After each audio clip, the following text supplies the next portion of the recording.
Pokoknya batasnya yang kuning-kuning itu. Ayo, ayo, jangan. Kunci. Ibu jari. Ibu jari. Kuku.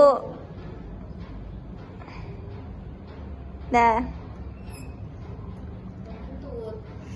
Gimana nih yang ngasih tutorial tapi nggak hafal?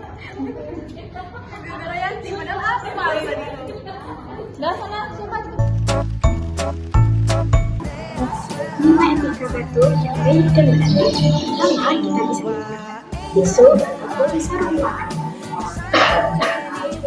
Yang kedua, kita bisa menggunakan siku bagian dalam. Dan yang ketiga, kita ulang tisu yang telah kita pakai. Yang keempat, kita cuci tangan dengan sabun, air mengalir, ataupun cairan alkohol. Yang terakhir, kita menggunakan masker.